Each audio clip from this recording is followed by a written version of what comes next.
Indian டீமோட chief செலக்டரான Ajith Agarkar பத்தியும் விராட் கோலி மற்றும் ரோஹித் சர்மாவை பத்தியும் ஸ்டீவ் வாக் சில அதிரடியான விஷயங்களை சொல்லியிருக்காரு. இப்ப ஆஸ்திரேலியாவோட ஜாம்பவானான ஸ்டீவ் வாக் என்ன சொல்லியிருக்காருன்னா, அஜித் அகர்கர் ரோஹித் சர்மாவும் விராட் கோலியும் கூப்பிட்டு 2027 வேர்ல்ட் கப்போட பிளான்ஸ்ல அவங்க இருக்காங்களா இல்லையான்னு ஆனஸ்டா பேசிடணும்.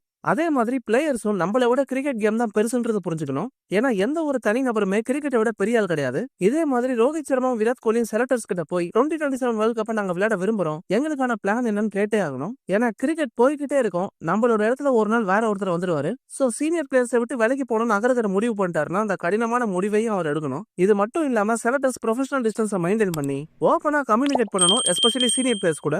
இதனால விராட் கோலி மற்றும் ரோஹித் சர்மாவோட பிளான் என்னன்னு தெரிஞ்சுக்கிட்டு அதுக்கேற்ற மாதிரி செலக்டர்ஸ் நல்ல முடிவா எடுக்கணும் ஸ்டீவ் வாக் தெரிவிச்சிருக்காரு. மக்களை ஸ்டீவ் வாக் அவர்கள் சொல்ற மாதிரி இது ரெண்டு தரப்புலையும் பேசினாதான் ஒரு முடிவு வரும் தெரியுது. இதனால இந்தியன் டீமோட வேர்ல்ட் கப் ஸ்குவாட்ல இவங்க ரெண்டு பேரும் இடம் பிடிக்கணுமான்னு கமெண்ட் செக்ஷன்ல சொல்லுங்க. அப்படியே நம்ம வீடியோ பிடிச்சிருந்தா லைக்கும் சப்ஸ்கிரைபும் பண்ணி சப்போர்ட் பண்ணுங்க.